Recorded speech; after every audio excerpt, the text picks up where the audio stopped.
amados hermanos, ¿cómo se encuentran este domingo? Bonito domingo, ¿a poco no? Los cielos están abiertos, son los cielos de diciembre, cielos abiertos. Y así dice la Biblia, ¿verdad? Que el Señor le encanta abrir ventanas de los cielos y derramar bendición hasta que sobreabunde. Saludemos unos a otros a distancia. Voltee al resto del salón a ver a sus hermanos y dígale: qué bueno que viniste. Dios te bendiga y tomen todo su lugar. Gracias a Dios. Qué alegría ver a los niños y a las niñas cantando con esa alegría, con esa libertad, dirigidos por sus maestros y maestras. Gracias, pequeños y pequeñas, por ser madrugadores, e invitarles a que vayan a sus clases a tomar la lección que corresponde al día de hoy. Los que quedamos aquí en el salón, amados, vamos a abrir nuestra Biblia en el capítulo 9 de Isaías. Saludamos a nuestros amigos y amigas, hermanos y hermanas que se conectan a la transmisión, y desde el lugar donde se encuentren pueden compartir con nosotros este servicio. Capítulo número 9 de Isaías. Es un pasaje popular, socorrido, usado, invocado, predicado en estas fechas, y hoy va a ser el caso. Isaías capítulo número 9.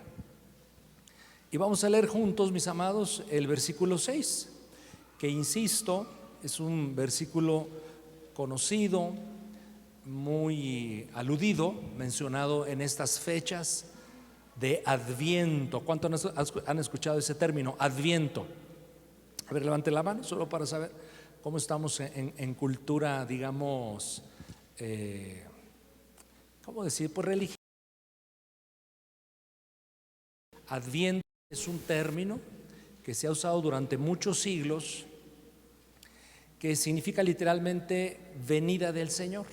Adviento, la llegada de Cristo.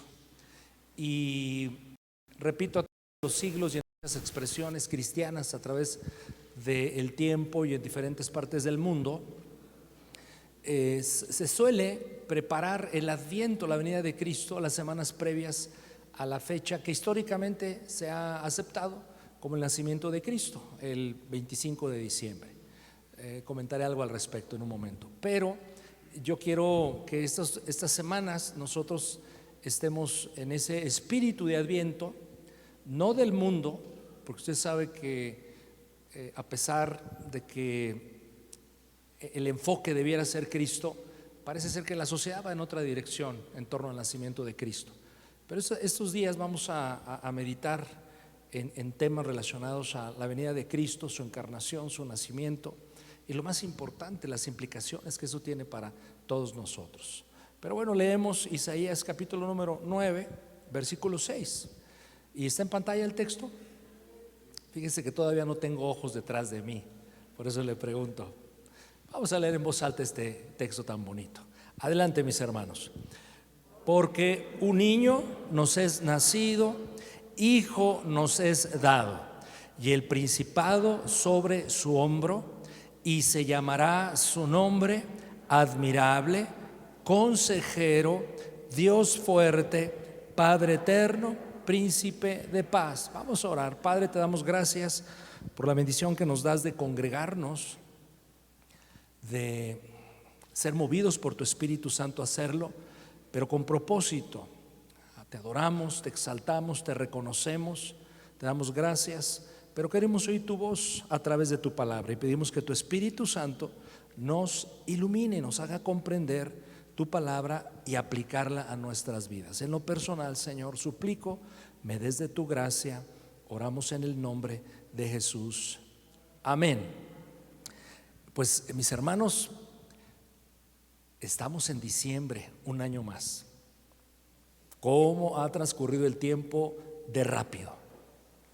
A algunos les gusta pensar que se cumple el texto de la Escritura literal cuando dice, en palabras de nuestro Señor, ¿verdad?, el acortamiento de los tiempos.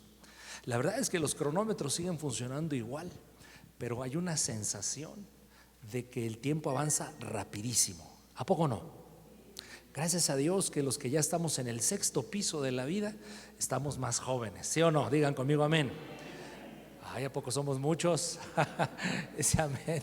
Gloria a Dios. Y pues esta temporada se presta para tantas cosas.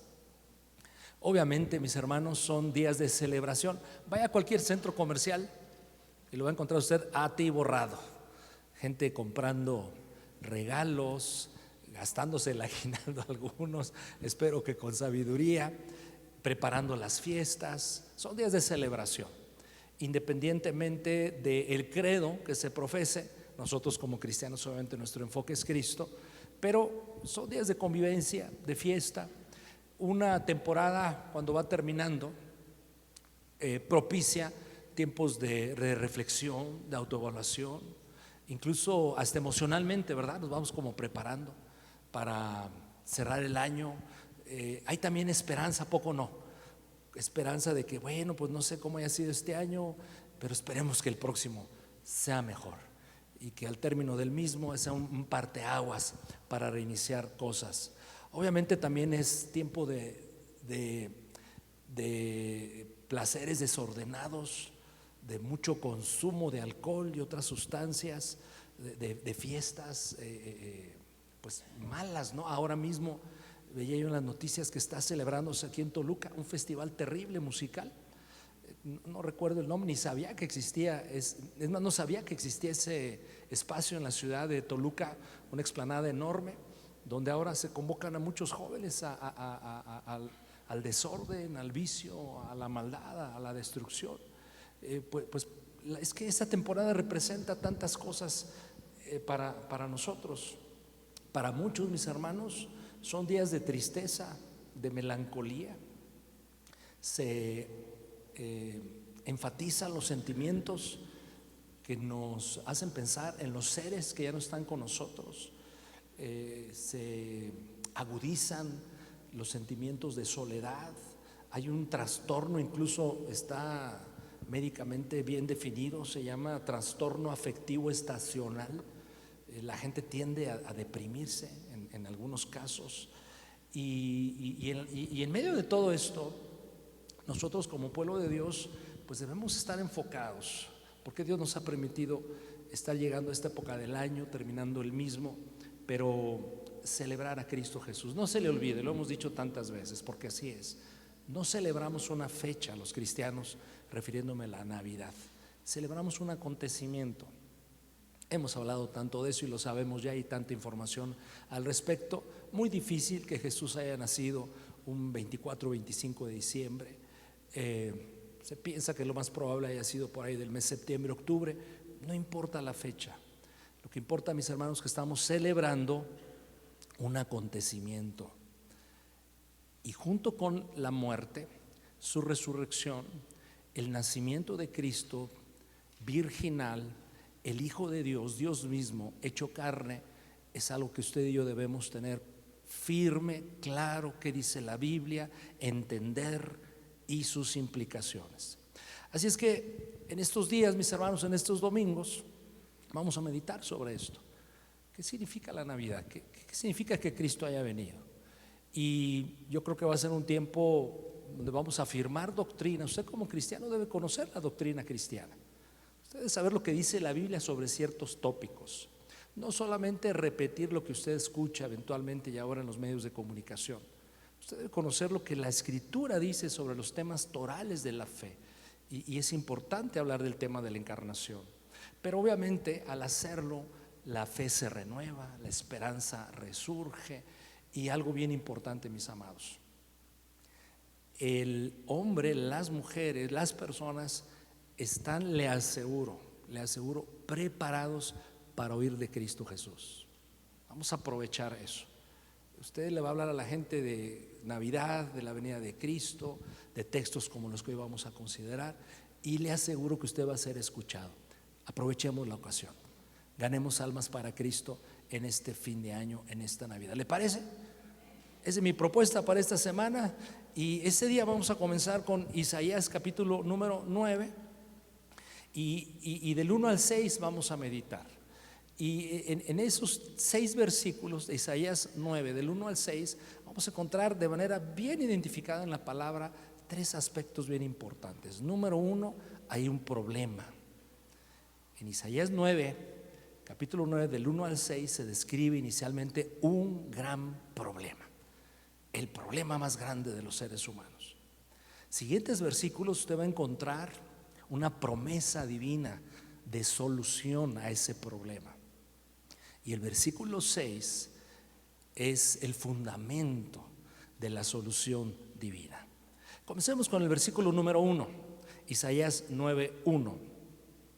Mas no habrá siempre oscuridad para la que está ahora en angustia, tal como la aflicción que le vino en el tiempo que livianamente tocaron la primera vez a la tierra de Zabulón y a la tierra de Neftalí.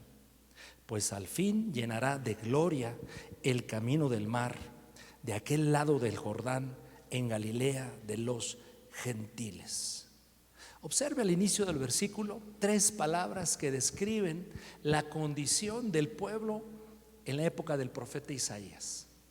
Y cualquier parecido con la presente realidad no es mera consecuencia. Observe en el versículo número 1 3 términos: oscuridad, oscuridad. Enseguida habla de angustia y después de aflicción. Un tiempo, una época, una sociedad caracterizada por oscuridad, angustia, aflicción. Esa es la condición del pueblo que le toca ministrar al profeta Isaías. Repito, cualquier parecido con la realidad presente no es mera coincidencia. El propio profeta Isaías ha venido denunciando a la sociedad de su tiempo aquellas cosas que le han traído a esta condición de oscuridad, de angustia y aflicción. Los términos en sí mismos denotan situaciones que los seres humanos natural e instintivamente tratamos de evadir. Nadie quiere estar en oscuridad, nadie queremos estar en angustia, todo mundo queremos ser libres de aflicción. Pero basta vivir un tiempo y en un mundo caído, pecaminoso, para darnos cuenta, mis hermanos, que estas son características que eventualmente nos atacan a los seres humanos: oscuridad, angustia, aflicción. Pero todo tenía una razón, todo tenía una causa, un origen. Ve ahí en Isaías capítulo número 3, del 1 al 5. Y es la denuncia del profeta, Isaías 3, del 1 al 5, porque he aquí que el Señor Jehová de los ejércitos quita de Jerusalén y de Judá al sustentador y al fuerte. El Señor era quien dice: quita todo sustento de pan, todo socorro de agua. El valiente, el hombre de guerra, el juez, el profeta, el adivino, el anciano, el capitán de 50, el hombre de respeto, el consejero, el artífice excelente y el hábil orador. Les pondré jóvenes por príncipes, muchachos serán sus señores. Versículo 5: y el pueblo se hará violencia unos a otros, cada cual contra su vecino. El joven se levantará contra el anciano y el villano contra el noble. Y así sigue hablando el profeta de la condición del pueblo en ese tiempo. Vea los versículos, por ejemplo, ahí mismo el versículo número 9. Sigo en Isaías 3. La apariencia de sus rostros testifica contra ellos, porque como Sodoma publican su pecado. Qué frase, mis hermanos. La gente se jactaba de su pecado y parece ser que es de índole sexual. Es una característica incluso del tiempo presente. Se deleita la gente en exhibir sus problemas sexuales en relación a su rebelión a Dios, porque como Sodoma publican su pecado, ni siquiera lo disimulan. Ay del alma de ellos, porque están amontonando mal para sí. Y en el capítulo 5 de Isaías aparecen unas expresiones: ay del pueblo de Dios que está haciendo estas cosas, ay de la gente que se ha rebelado contra el Señor. Ahí en el capítulo número 5 de Isaías, por ejemplo, dice el versículo 8, Isaías 5:8, ay de los que se juntan casa a casa, añaden heredad a heredad hasta ocuparlo todo, la codicia, la ambición, el amor al dinero, el poseer cada vez más. Versículo número 11, ay de los que se levantan de mañana para seguir la embriaguez, que se están hasta la noche, hasta que el vino los enciende. En el versículo número 18, ay de los que traen la iniquidad con cuerdas de vanidad y el pecado como coyundas de carreta. Y el 20 es tan descriptivo de lo que sucedió en aquel tiempo y de lo que está sucediendo obviamente el día de hoy también.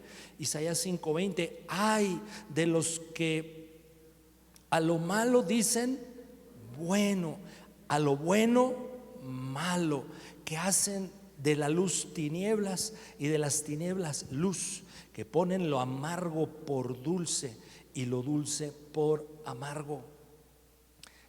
Había razones suficientes para vivir en oscuridad, en angustia, en opresión, en tristeza.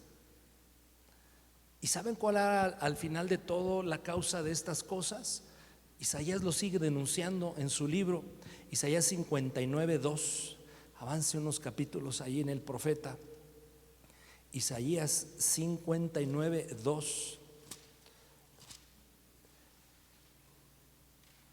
¿Sigue conmigo, mi hermano? Nos estamos empapando de Isaías para entender con claridad por qué un niño nos es dado, nos es nacido, y su nombre es admirable, consejero, Padre eterno, Dios fuerte, príncipe de paz.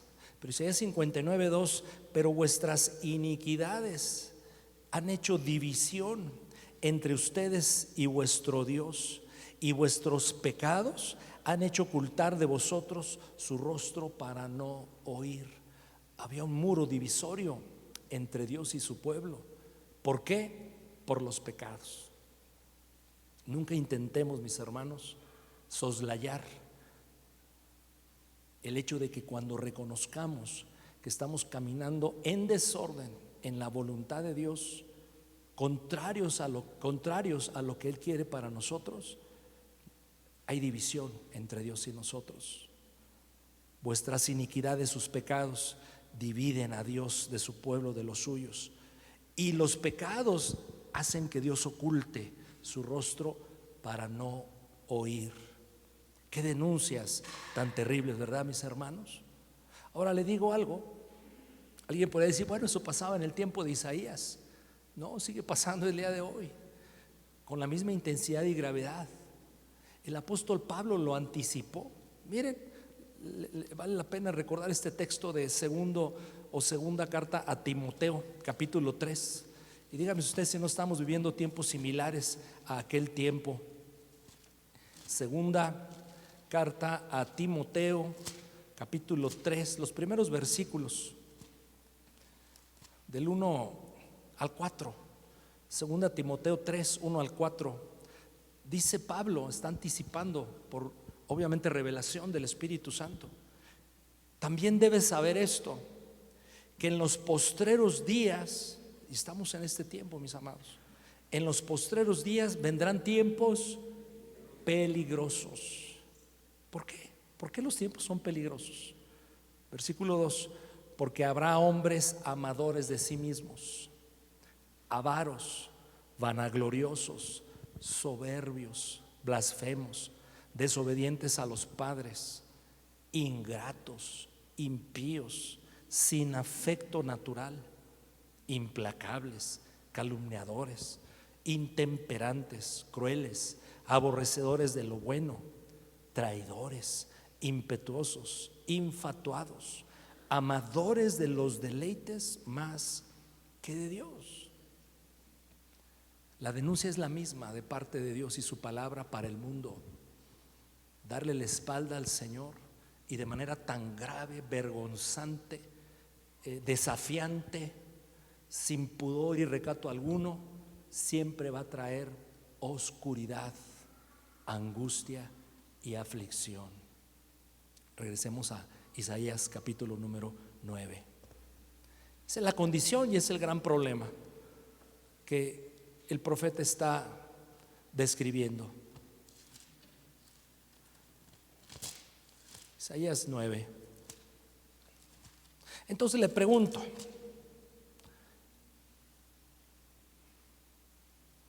para verificar que me estoy comunicando, el tiempo en que la profecía acerca de Jesús, un niño nos es nacido, etcétera, se da en un contexto donde la condición del pueblo está caracterizada por tres cosas. ¿Cuáles son, mis hermanos? Si están oscuridad, angustia y aflicción. Ese es el gran problema. Como es el gran problema del hombre de hoy también.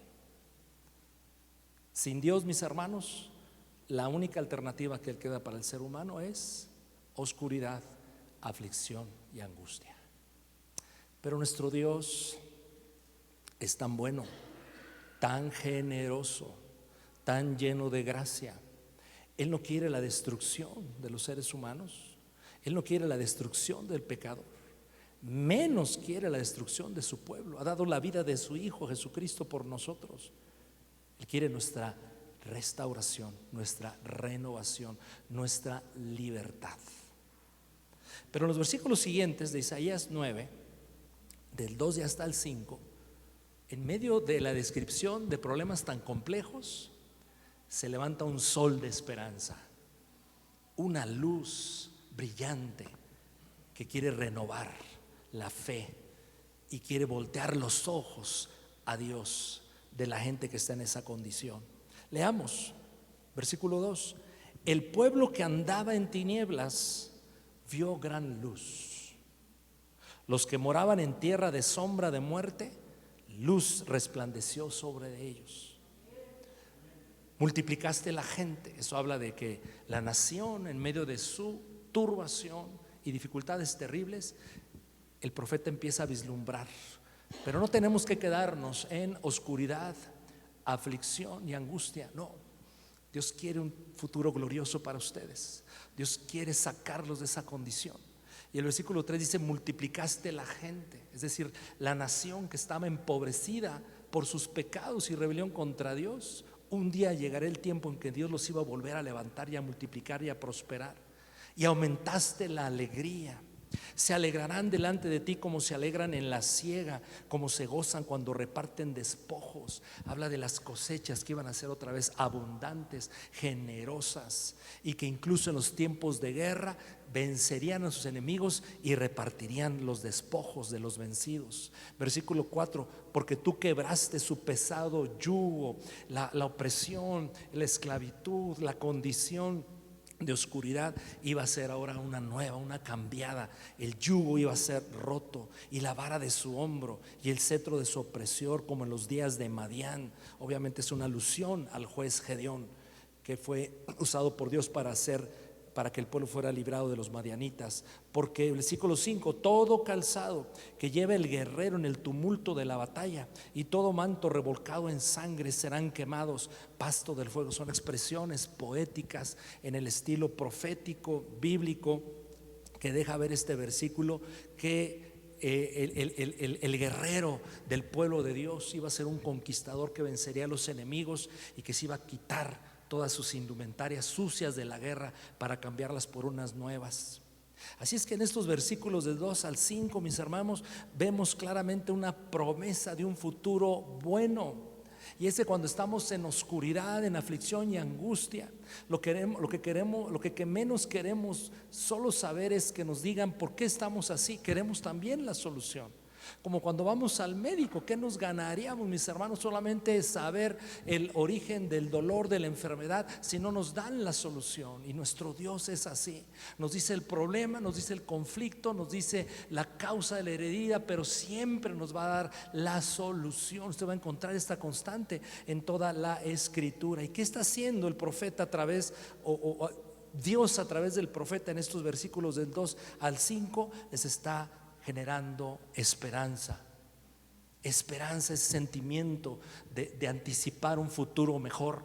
Alguien escribió lo siguiente, se lo leo tal cual para no equivocarme. Dice: los seres humanos pueden vivir algunas semanas sin comida, algunos días sin agua, unos minutos sin aire, pero nadie puede vivir un segundo sin esperanza. Tú y yo necesitamos fortalecer nuestra esperanza en este tiempo.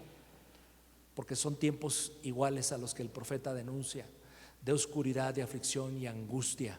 Pero contra eso, la esperanza de un futuro mejor. ¿Basado en qué ese futuro? En nuestro Señor, en su poder, en su gracia, en su persona, en la obra que Él quiere hacer entre nosotros. Siempre la ha querido hacer. Sin esperanza, mis hermanos, somos presa del desaliento, a veces del cinismo.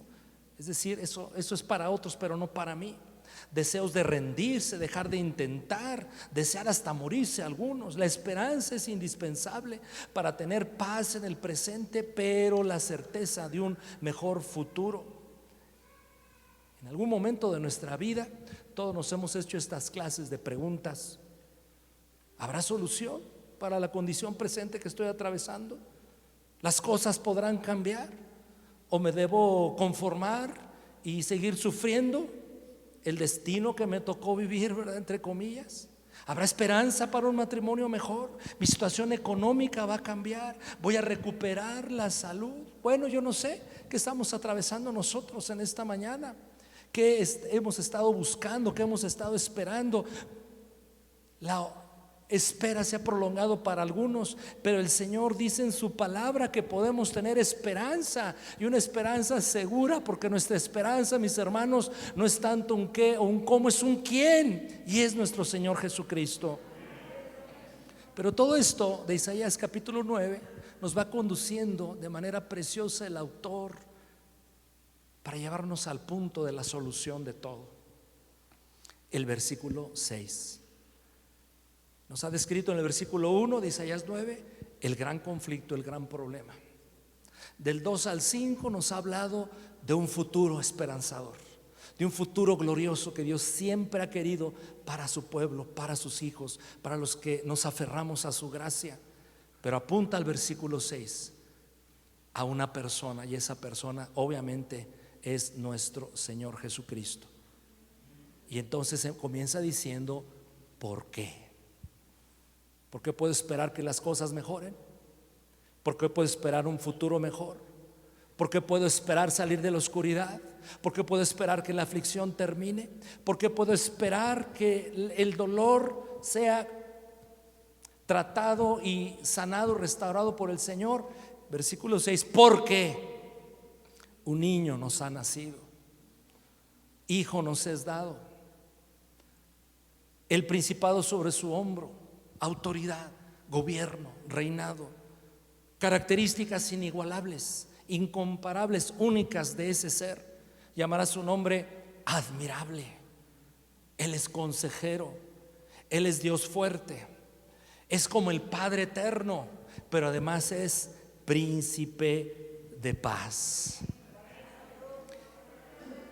¿Y por qué utiliza el profeta al final de esa serie de cualidades y atributos de ese ser que nacería la expresión príncipe de paz? Porque la palabra paz es una expresión tan hermosa en la Escritura, y es en los próximos minutos en lo cual me quiero enfocar.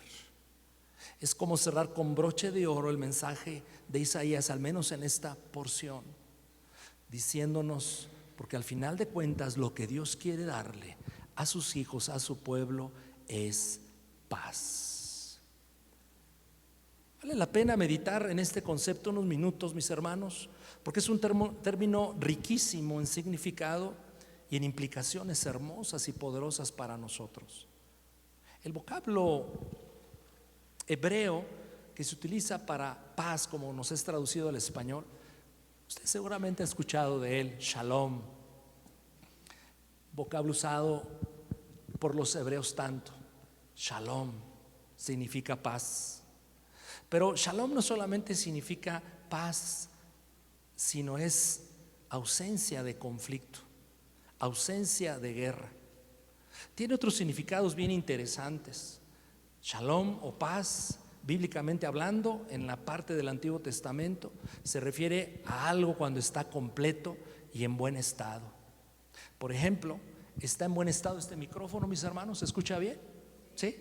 Este micrófono tiene un estado de shalom, funciona correctamente. Si estuviera ahorita funcionando con interferencia, si se interrumpiese mi voz durante mi participación, este micrófono estaría en un estado que no tiene shalom. Es como es una pared. Piensa en una pared que está bien terminada, bien pulida, pero de repente le salen grietas o surge por ahí un agujerito en la pared. El estado de shalom de esa pared se perdió. Un auto en buen funcionamiento es una bendición, pero cuando empieza a fallarnos, cuando empieza a jalonearse, cuando sabemos que tenemos que llevarlo al taller, al mecánico, perdió su condición de shalom. Una familia, todos sabemos, mis hermanos, cuando hay armonía y paz en casa, ¿a poco no? Se respira el ambiente, dan ganas de llegar, ni ganas nos dan de salir a la calle. Hay paz, hay respeto, hay amor, sobre todo hay honor al nombre de Dios. Ese hogar está en un estado shalom, en un estado de paz. El esposo ama, honra, respeta a su esposa, a sus hijos, y todos los miembros se prodigan los unos a los otros esas cualidades. En ese hogar hay paz, hay shalom. Pero todos también sabemos cuando algo ocurre en el hogar y falta la armonía y falta la paz, ya hay conflictos, ya hay reclamos, ya hay tristeza. Ese hogar ha perdido esa condición de shalom.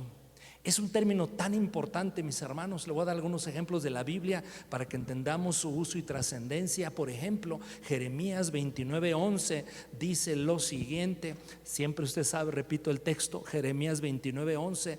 Dios le dice a su pueblo en un estado donde el shalom se había perdido, estaba en una condición de esclavitud. Estaban pagando el precio de su rebelión contra Dios. Habían sido expulsados de sus tierras y perdido sus bienes.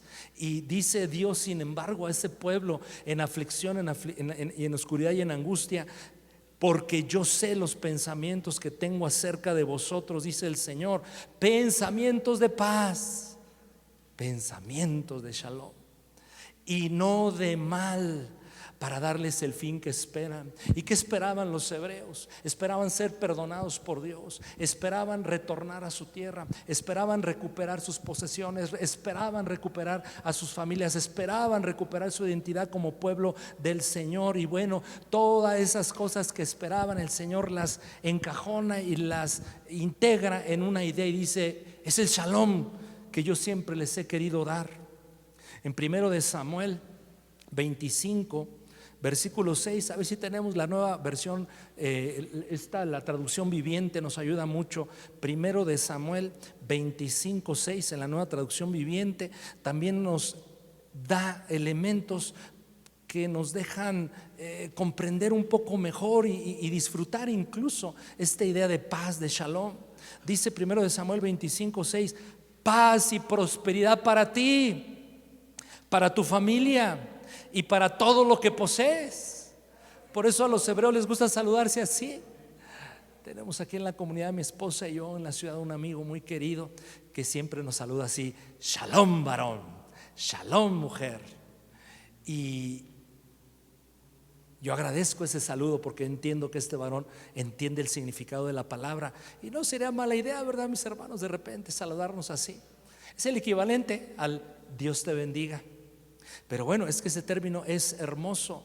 Salmos 35:27 nos deja ver que el deseo de Dios para nosotros, para la humanidad en general, por supuesto, que es el deseo de Dios, pero obviamente de manera particular y especial para su pueblo, el deseo de Dios es tu paz, nuestro shalom. Mire cómo dice Salmos 35:27: canten y alégrense los que están a favor de mi justa causa, y digan siempre: sea exaltado el Señor, que ama la paz de su siervo. El shalom, el bienestar, que estén completos, que vivan en paz, en armonía, que vivan con la bendición del Señor. Creo que la nueva traducción viviente lo dice también de manera muy linda. El mismo versículo 35:27 de Salmos: pero dales mucha alegría a los que vinieron a defenderme, que todo el tiempo digan: grande es el Señor, quien se deleita en bendecir a su siervo con paz, con shalom. La vida es compleja, compuesta de muchos elementos, y cuando falta uno de esos elementos en nuestra vida o algo funciona mal, claro que hay malestar. instintivamente reaccionamos. ¿Qué necesitamos? La paz de Dios, shalom de Dios, que las cosas vuelvan a estar completas, en armonía, funcionando bien. Shalom es tomar algo dañado que puede ser restaurado, o algo perdido que puede ser recuperado. Las cosas vuelven a un estado shalom cuando están en perfecta armonía con la voluntad del Señor. Pero la voluntad de Dios, lo acabamos de leer, es nuestro bien, es nuestra paz, mis hermanos. En el idioma griego, es importante mencionarlo, el vocablo avanza en el idioma, pero permanece su significado. En griego el término de paz es eirene. ¿De viene ese nombre tan bonito? ¿Vino alguien que se llama Irene? Decirle que el significado de tu nombre, si te llamas Irene o en la transmisión, es hermoso. Significa paz. Significa todo esto que hemos venido diciendo. Y era tan importante el uso del término paz en el Nuevo Testamento, en la iglesia cristiana, que fue de las primeras cosas que anunciaron los ángeles cuando anticipaban, o mejor dicho, indicaban el nacimiento de nuestro Señor Jesucristo. Mire, avance al Nuevo Testamento, aquel episodio tan hermoso de Lucas capítulo 2, versículo 9 en adelante, cuando Jesús ha nacido entre los hombres. Lucas 2, 9 en adelante. Hoy yo quiero, mi hermano, que usted salga de este domingo, en este domingo de este lugar, salga shalomizado, envuelto en esperanza, en fe, sabedor de que Dios quiere tu bien, que Dios quiere tu paz. Y quizá hay elementos en tu vida en desorden, fuera de lugar, que te han traído quizás angustia, aflicción, oscuridad. Hoy, en la gracia de Dios y en el poder del Espíritu, pero la obra de Jesucristo en tu vida, tú puedes salir de este lugar renovado, fortalecido, restaurado. Porque para eso se predica la palabra de Dios, mis hermanos. Entonces ahí vemos en Lucas capítulo 2, 9 en adelante. He aquí se les presentó un ángel del Señor. La gloria del Señor los rodeó de resplandor y tuvieron gran temor. ¿Verdad? Son los pastores que están velando, cuidando sus rebaños. Y en un lugar cercano ahí está la Virgen María dando a luz al Salvador. Y el ángel se presenta con estos pastores y les dice el versículo número 10, el ángel les dice: no teman, porque aquí os doy nuevas de gran gozo, que será para todo el pueblo, que os ha nacido hoy en la ciudad de David un Salvador, que es Cristo el Señor. Y el versículo 14, esta declaración la dicen los ángeles: gloria a Dios en las alturas, y en la tierra, ¿qué cosa? Paz, paz. Shalom, Irene, paz, buena voluntad para con los hombres. Usted va a revisar en su próxima lectura del Nuevo Testamento, prácticamente en todas las cartas, no sé en el 100%, pero sí en la gran mayoría, todos los apóstoles, y a Pablo le encanta hacerlo, siempre comienza sus cartas diciéndole: paz a vosotros. La iglesia siempre ha visto a Jesús como su fuente de paz. En Efesios capítulo número 2, este texto es bien importante, doctrinalmente hablando, usted lo debe conocer, por eso apelo a él. Efesios capítulo número 2, refiriendo a que Cristo es esa paz, Cristo ese príncipe de paz que alude el profeta Isaías siglos atrás. Ahora el apóstol Pablo y el resto de los apóstoles nos apuntan a que Jesús es esa clase de paz. Efesios 2, 11 en adelante. Por tanto, acuérdense de que en otro tiempo ustedes, ¿quiénes son esos ustedes?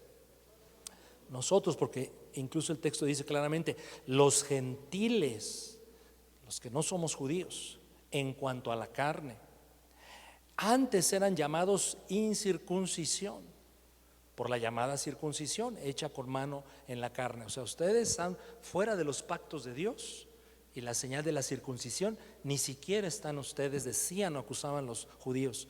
Versículo 12: En aquel tiempo estábamos, mis hermanos, vean qué tragedia, qué drama, qué desolación, qué desesperanza, qué oscuridad, qué tinieblas, qué aflicción y qué angustia. ¿Cómo estábamos en aquel tiempo? Sin Cristo, alejados de la ciudadanía de Israel, ajenos a los pactos de la promesa. Y miren, es lapidaria la frase con que termina el versículo número 12: sin esperanza y sin Dios en el mundo. Así estábamos usted y yo. Pero le debo recordar, por favor, mucha gente está en esta condición. Muchos que usted conoce, a lo mejor vive en su propia casa. Gente que usted ama, quiere, que procura, están en esta condición, sin esperanza y sin Dios, como estábamos nosotros.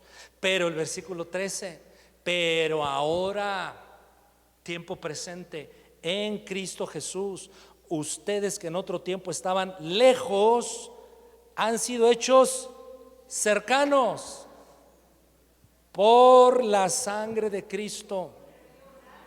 Versículo 14, subráyelo, dígalo, proclámelo, créalo, abrácelo, porque Jesús es nuestra paz. Hasta la voz se me fue, mis hermanos, porque todavía no me recupero mucho de mis cuerdas vocales.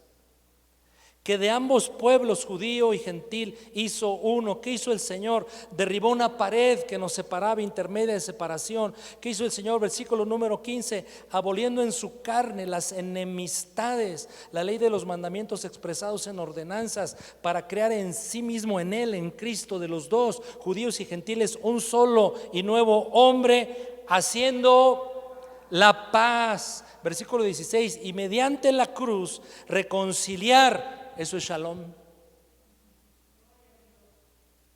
Es volver algo al punto donde Dios quiere que esté. Mediante la cruz reconcilió con Dios a ambos. Jesús fue lo que hizo en un solo cuerpo, matando en ella, en su cuerpo, en su carne, las enemistades que teníamos contra el Señor. Príncipe de paz. Como quisiera que usted pudiera en estos días platicarle a alguien de que su vida no, la voluntad de Dios es que su vida no esté en oscuridad, en aflicción y en angustia, y que usted sea un promotor y generador de esperanza cuando le presente al príncipe de paz a esa persona. Pero vamos a terminar este domingo resolviendo un asunto bien importante. Bueno, ¿y cómo tener acceso a esta clase de paz? Hemos dicho que es Jesús. Hemos dicho lo que significa shalom en los idiomas originales, hebreo, griego, paz, pero no solamente es ausencia de guerra, es volver a un estado bueno de cosas, es reconciliar, es poner todo asunto en el lugar donde Dios quiere que esté. ¿Cómo tener esta clase de paz? Le propongo esta idea: pensar que el ser humano puede tener esta clase de paz, de bienestar, de armonía, de equilibrio, apartado de Dios, es imposible. Por eso las personas, sobre todo en estos tiempos, en esta época que estamos iniciando a fin de año, procuran tantas fiestas, y por eso el consumismo. Y por eso consumo de tantas sustancias químicas. Se quieren distraer. Es una paz ficticia y efímera. La verdadera paz solo la puede tener un hijo y una hija de Dios. Pero veré en un momento que a veces ni el hijo ni la hija de Dios tienen esa clase de paz, y le comentaré algunas razones por qué es así. Pero definitivamente no hay esta clase de paz en ningún ser humano fuera de Dios. Isaías 57:21 claramente lo dice. Isaías 57:21: no hay paz, dijo mi Dios, para los impíos. Así es que ¿cómo tener esta clase de paz? Lo fundamental, el origen, La base para esto es estar en primer lugar en paz con Dios por medio de nuestro Señor Jesucristo. ¿Cómo tener esta clase de paz, esta clase de shalom, de bienestar, de esperanza segura para obtener las soluciones divinas para nuestras vidas? Lo primero es estar en paz con Dios. Lo primeritito, Romanos capítulo número 5, versículo 1, texto que hemos leído tantas veces, tan importante. Romanos 5, 1 y 2. Justificados pues por la fe que tenemos, paz para con Dios, pero ¿por medio de quién? Por quien tenemos también entrada por la fe a esta gracia, la gracia del perdón, la gracia de la reconciliación, la gracia de la restauración, en la cual gracia estamos firmes y nos gloriamos en la esperanza de la gloria de Dios. Versículo 6. Porque Cristo, cuando aún éramos débiles, a su tiempo murió ¿por quién? Amén. No hay paz para el impío, lo acabamos de leer, pero el impío tiene esperanza. ¿Cómo va a tener esperanza el impío? Cuando escuche las buenas nuevas del Evangelio, cuando escuche decir que el Señor le puede perdonar, que le ama, que le quiere restaurar, que lo quiere sacar de su condición, que le quiere dar shalom en su vida. ¿Y quién va a dar ese mensaje?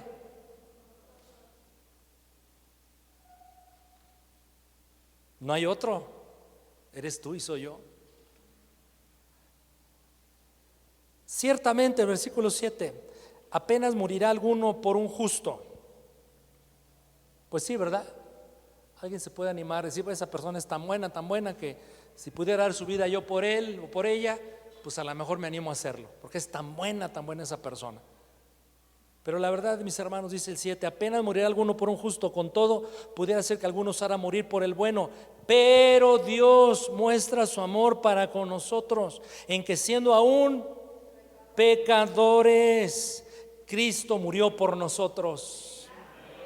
Hay un engaño en la mentalidad de algunos cuando les invitamos a que conozcan del Señor, a que se acerquen a Él, a que vengan a la iglesia, y algunos dicen no. ¿Por qué no? Es que mi vida está muy fea, no me siento digno. Y la gente equivocadamente piensa que hay que hacernos buenos para acercarnos a Dios. Eso nunca va a ocurrir. Es al malo al quien Dios llama, es al impío al quien Dios quiere rescatar, perdonar y restaurar. Es a Él, es al pecador. Cristo murió por nosotros siendo aún pecadores. Versículo 9, pues mucho más estando ya justificados en su sangre, seremos salvos de la ira. El mensaje del Evangelio implica también que llegará el día en que Dios va a hacer juicio sobre todos. Pero estando en Cristo Jesús somos salvos de la ira de Dios. Versículo 10 es precioso. ¿Me acompaña a leerlo? ¿Sí? Adelante, el versículo 10 todos.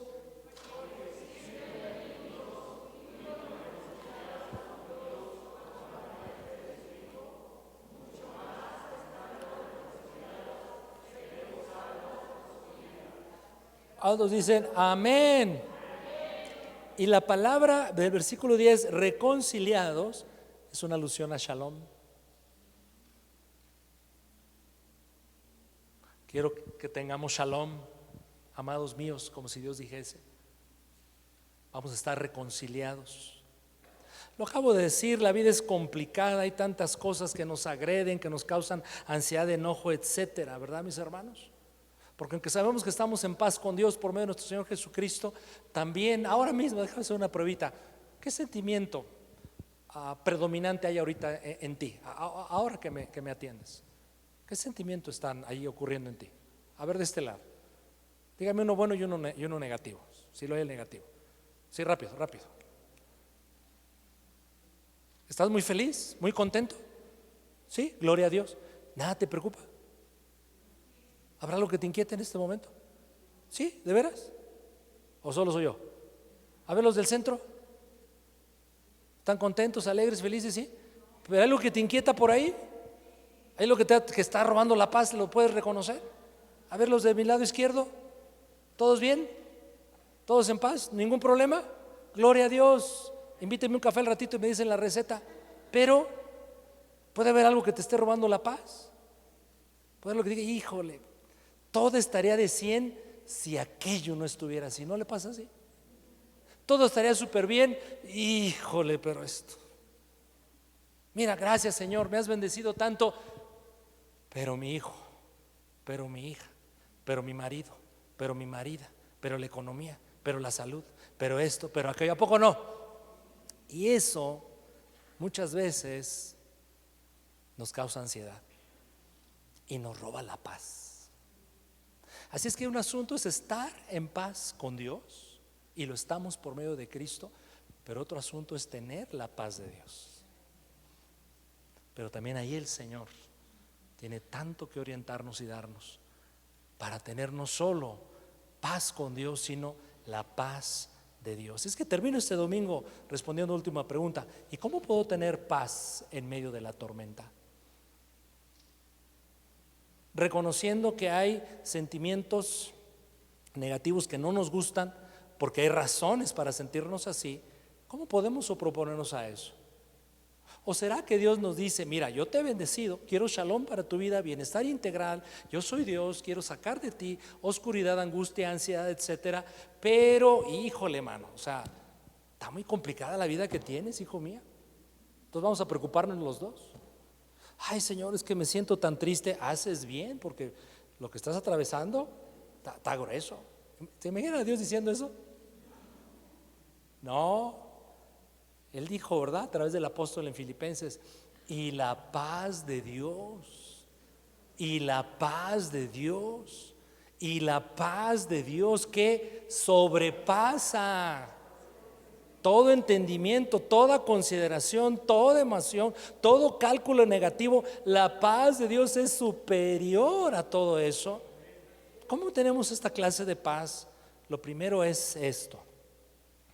Se nos olvida, mis hermanos. Por eso tenemos que estar en la Biblia, ¿verdad? Una y otra vez, yendo a la Biblia todos los días y reforzando la palabra y creyéndola y abrazándola, etcétera. En Isaías 26:3, el mismo profeta nos da la manera en cómo podemos tener ese shalom, ese estado de bienestar, de quietud, de estabilidad, de armonía, a pesar de lo que se esté viviendo, sufriendo. Isaías 26:3 dice: tú guardarás. Primero, tú, ¿quién es ese tú? Tú, ¿quién es? Entonces tu paz y mi paz no depende tanto de mí, depende más de Él. Tú Dios, tú guardarás en completa, media, pequeña, 80%, 60%, completa, shalom. Aquí el autor, claro, no somos expertos en idiomas bíblicos antiguos, el hebreo, pero aquí está integrando en una expresión dos ideas de shalom: completa paz, porque no puede haber paz o shalom incompleto. Completa paz. ¿A quién Dios va a guardar en completa paz? A aquel. ¿Quién es aquel? Cuyo pensamiento en ti persevera, porque en ti ha confiado. Pensemos más en Dios, pensemos más en el Señor. Ese es el antídoto, si me permiten usar la palabra. Pero yo cuando leí este versículo dije: sí, pero ¿qué puedo yo estar pensando de ti, acerca de ti, que me dé paz? Hice una lista de 6 cosas, solo las enumero. Voy a pensar, Señor, en el amor paternal que me tienes. Voy a pensar en tu sabiduría. Voy a pensar en tu soberanía. Voy a pensar en tu poder, en tu gracia y en tus promesas. Y si yo tengo presente en mis pensamientos estas cosas de Dios, va a ser muy difícil que la angustia, que la ansiedad, que la tristeza, que lo que llamamos los pensamientos negativos sean dominantes en mi vida. Dios no los prohíbe, somos humanos, y en cierto sentido nos dio sentimientos de ese tipo como una especie de termómetro para dejarnos ver que algo no está bien. Cuando tú estás triste, cuando yo estoy triste, algo no está bien. Cuando estoy afligido, algo no está bien. Cuando estoy enojado, algo no está bien. Cuando estoy angustiado, algo no está bien. Pero eso solamente debe ser un indicador, nada más, de que algo no está bien. Pero yo no estoy llamado a quedarme ahí. Soy llamado por el poder del Señor, su palabra y su Espíritu, para vencer eso que me tiene así. Y eso es paz. Así es que si quiere anotarlas, ¿qué pensar acerca de Dios? Su amor paternal, su sabiduría, su soberanía, su poder, su gracia, sus promesas. Así es que lo primero para tener esta clase de paz es pensar en Dios. Lo segundo, mis hermanos, aunque parezcamos disco rayado desde este púlpito, la palabra, la palabra, la palabra, la palabra, la palabra debe ser mi más cercana compañía, continua compañía. La palabra es fuente de paz. Salmo 119, 165. Ayúdame a leer en voz alta. Es el penúltimo pasaje de este domingo. Salmos 119, versículo 161. Perdón, 165. ¿Está acá en pantalla ya? ¿Lo leemos en voz alta? Adelante.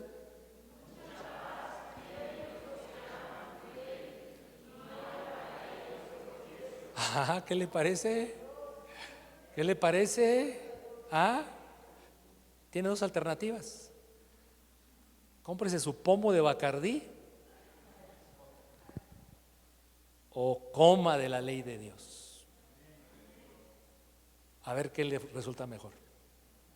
Porque muchos le pegan al Bacardí, ¿verdad? O al cigarrito, o a la verde. Ya la verde ya la sacaron de Qatar, mis hermanos. Pero aquí dice que si quieres la paz de Dios, no te va a servir ni el Bacardí, ni la verde, ni el tabaquito, ni nada de eso te va a servir. Ni el adulterio, ni el hacerte de más riquezas, y aunque te vayas medio año de vacaciones, todo eso será temporal, pasajero, y muchas de esas cosas incluso destructivas. Pero el que ama la ley del Señor, ¿qué tiene? Mucha paz, y no hay para ellos tropiezo. Y por último, lo invoqué hace un minuto, pero vale la pena citarlo nuevamente. He dicho cómo tener esta clase de paz. Bueno, lo primero es reconciliarnos con Dios, estar en paz con Dios. Pero en medio de las dificultades de la vida y de las emociones que nos embargan y a veces nos atormentan, no es solo, bueno, es necesario, claro, tener paz con Dios, pero hay que tener también la paz de Dios. Y primero hay que pensar en Dios, hay que ir frecuentemente a la palabra, pero hay que hablarlo con Dios. Hay que hablarlo con Dios. Cualquier cosa que esté agobiando, inquietando, robando el gozo, robando la paz, dejándote ver un futuro oscuro, hay que hablarlo con Dios en oración. Filipenses 4, 6 y 7. Por nada estéis afanosos.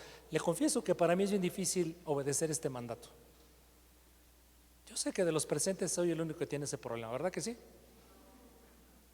Imagínense. Bueno, yo qué sé, yo casi no tengo razones para preocuparme en la vida. Entiéndase el sarcasmo, ¿verdad? Entonces, cuando Dios me dice, por nada estés preocupado, a veces me resulta como un balde de agua fría, mis hermanos. Porque digo, híjole, Señor, ¿y cómo le hago? ¿A usted le cuesta trabajo obedecer este mandamiento? A mí sí. Pero Dios nos conoce y no nos manda a la guerra sin fusil. Y cuando dice que puedo es porque puedo. Me ha dado una nueva naturaleza. Me ha dado su Espíritu Santo. Tengo su palabra. Un hijo de Dios no puede decir que no puede. Es una contradicción, ¿no le parece? Quizás de las más graves que pueda haber en la existencia humana. Decir que un hijo de Dios no puede es contradecir un montón de cosas, es contradecir a Dios mismo. Si el Señor dice, por nada estéis afanosos, es como te dijera, ay Señor, estoy preocupado, me siento así, y que Dios te dijera, pues no te preocupes. Dan ganas a veces de decirle al Señor, Señor, con todo respeto,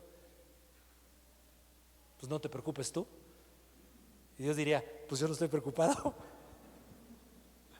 Por nada estés angustiado, afanoso, preocupado, sino sean conocidas tus peticiones delante de Dios en toda oración y ruego con acción de gracias. Si uno hace esto según este texto, ¿qué va a pasar?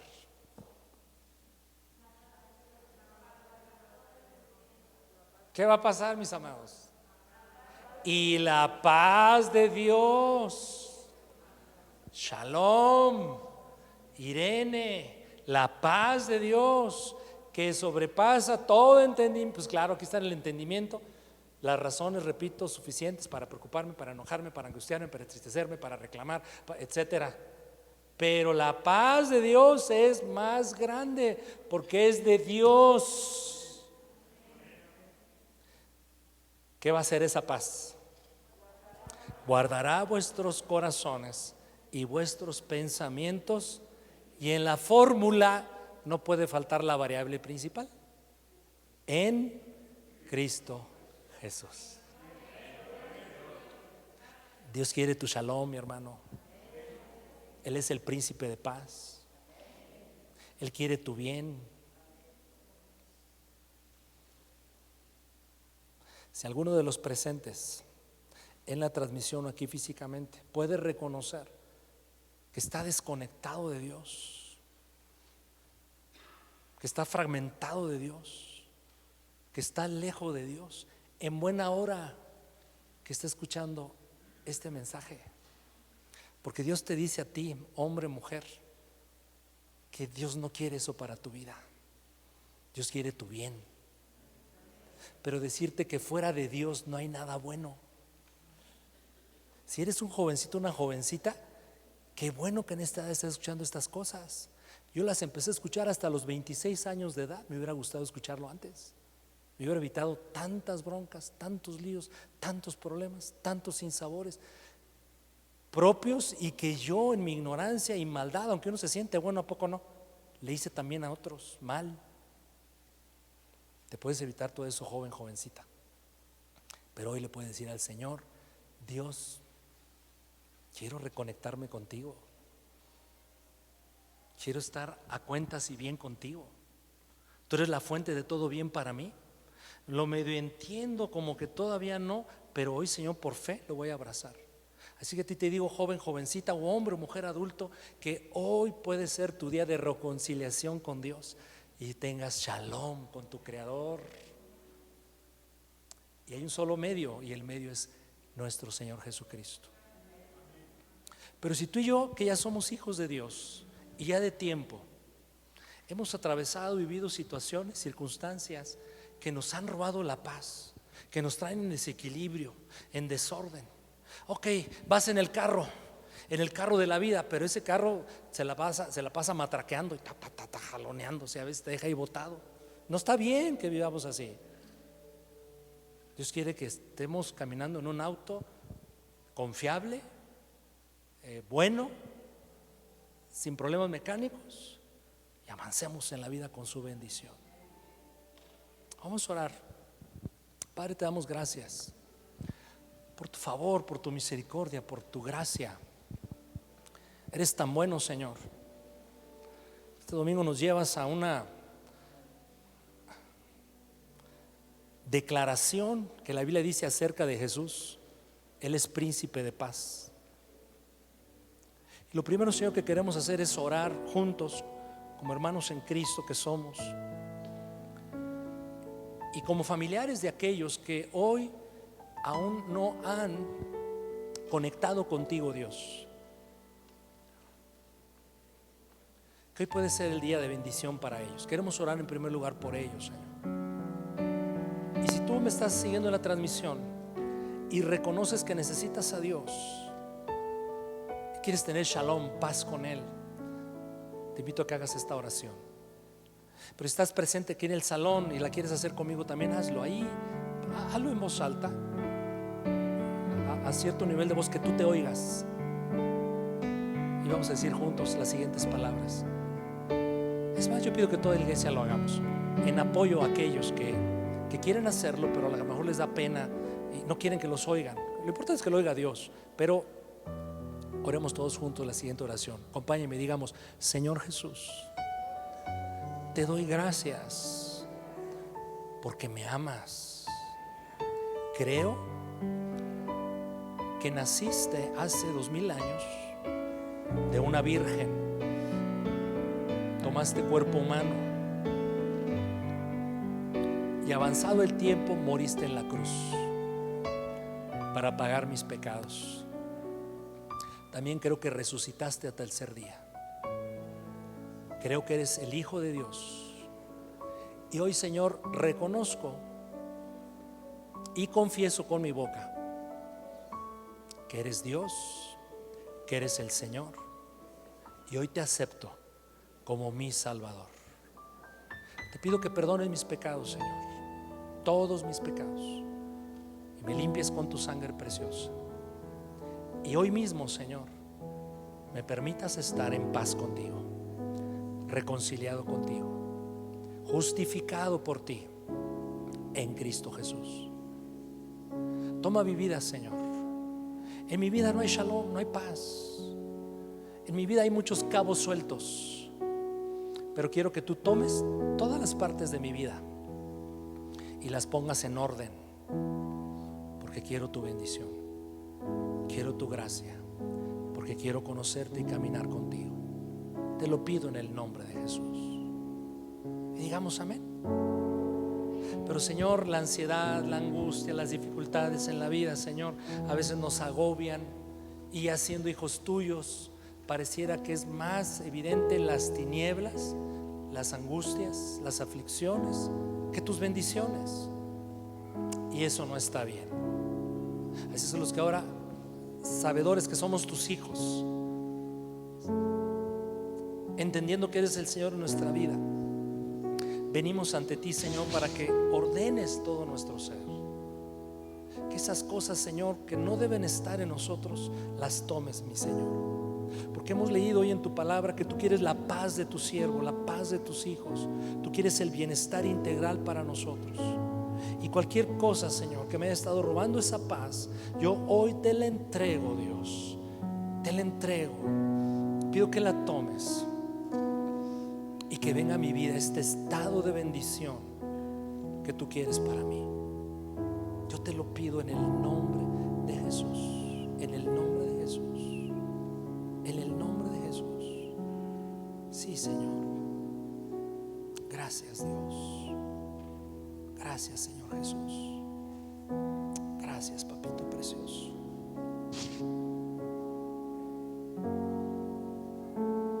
Amén.